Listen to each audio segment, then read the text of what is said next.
এই সময়ের সবচেয়ে চাঞ্চল্যকর খবর, ভয়ঙ্কর ভ্যাকুয়াম বোমা ফেলেছে রাশিয়া, দাবি ইউক্রেনের। ইউক্রেনের সঙ্গে যুদ্ধে পারমাণবিক অস্ত্র তৈরি রাখতে বলেছিলেন রাশিয়ান প্রেসিডেন্ট ভ্লাদিমির পুতিন। শান্তির লক্ষ্যে গতকাল দুই দেশের মধ্যে আলোচনাও হয়েছে, কিন্তু তার মধ্যে ইউক্রেনের খার্কিভে ভ্যাকুয়াম বোমা এবং ক্লাস্টার বোমা ফেলার অভিযোগ আনলেন মার্কিন যুক্তরাষ্ট্রে ইউক্রেনের রাষ্ট্রদূত। এতে শিশুসহ 12 জনের মৃত্যু হয়েছে। সাংবাদিকদের সঙ্গে কথা বলার সময় এমনটাই দাবি করলেন ওকসানা মার্কারাভা বলেন, ওরা ভ্যাকুয়াম বোমা ব্যবহার করেছে।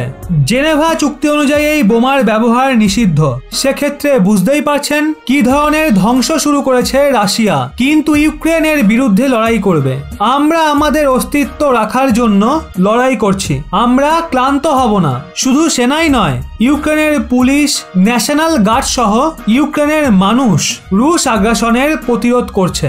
যারা জানেন না এই ভ্যাকুয়াম বোমা কি, তাদের জন্য বলি, এই ধরনের বোমা আসলে একটা থার্মোবারিক অস্ত্র। বোমটা ফেলার সঙ্গে সঙ্গে এটা সেই এলাকার কয়েক কিলোমিটার ক্ষেত্র জুড়ে অক্সিজেন শোষণ করে বিশাল বিস্ফোরণ ঘটায়। এতে আচমকাই বিশাল তাপ উৎপন্ন হয়। পাশাপাশি এই বিস্ফোরণে যে শব্দ এবং তাপের তরঙ্গ তৈরি হয় তার প্রভাব অন্যান্য বোমার থেকে অনেক বেশি। কয়েক মুহূর্তে কোনো মানুষের দেহ পুড়ে ছাই হয়ে যেতে পারে।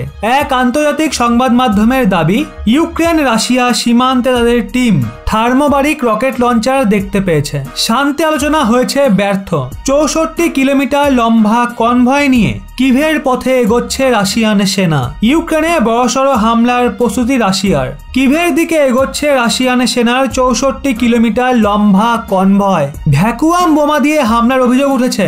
বেলারুসে ইউক্রেনের সঙ্গে শান্তি আলোচনা ব্যর্থ হওয়ার পর আরো বড়সড় হামলার ছক রাশিয়ার। 64 কিলোমিটার লম্বা কনভয় নিয়ে কিভের পথে এগোচ্ছে রুশ সেনা। স্যাটেলাইট ইমেজে ধরা পড়েছে সেই ছবি। ইউক্রেনের একাধিক শহরে জারি হয়েছে এয়ার রেড অ্যালার্ট। গতকাল কিভেও পরপর হামলা চালিয়েছে রাশিয়ান বায়ুসেনা। পাল্টা রুশ এয়ার ডিফেন্স সিস্টেম উড়িয়ে দেয় ইউক্রেন। জেলেন্সকির দাবি, খার্কিভে শান্তিপূর্ণ জনবহুল এলাকায় রকেট হামলা চালিয়েছে রাশিয়া। এই সিচুয়েশনে এই সমস্ত বিদেশি নাগরিকরা স্বেচ্ছাসেবী হিসাবে ইউক্রেনের হয়ে যুদ্ধে লড়তে চান, তাদের ভিসা নিয়ন্ত্রণ তুলে নেওয়ার জন্য ডিক্রি জারি করলেন জেলেন্সকি। পুতিনকে সমর্থন করলে হবে চরম পরিণাম, হুঁশিয়ারি দিল আমেরিকা। বেলারুসকে বলল আমেরিকা। পূর্ব ইউরোপের এই দেশটাকে ওয়াশিংটনের বার্তা, ইউক্রেনের বিরুদ্ধে আগ্রাসনে যদি এখনো তারা রাশিয়াকেই সমর্থন করতে থাকে তবে সেই সিদ্ধান্তের খেসারত দিতে হবে ওই দেশের সরকারকে। রাশিয়া ইউক্রেন যুদ্ধে বেলারুস যে অবস্থান নিয়েছে তার প্রসঙ্গ টেনেই এই হুঁশিয়ারি। প্রেসিডেন্ট আলেকজান্ডার লুকাশেঙ্কোকে সরাসরি সতর্ক করেছে বাইডেন প্রশাসন। ইউক্রেনে রাশিয়ান ফৌজের হামলার ঘাঁটি হয়েছিল Belarus. Russian president Vladimir Putin শান্ত আলোচনায় বসতে চেয়েছিলেন বেলারুসেই। ইউক্রেনের প্রেসিডেন্ট ভ্লাদিমির জেলেন্সকি আপত্তি করলেও তাতে আমল দেওয়া হয়নি। এমনকি ইউক্রেন লাগোয়া রাশিয়ার সমর্থক এই দেশটি সোমবার যে অপরমাণু অবস্থানও বেমালুম বদলে ফেলেছে। কেন?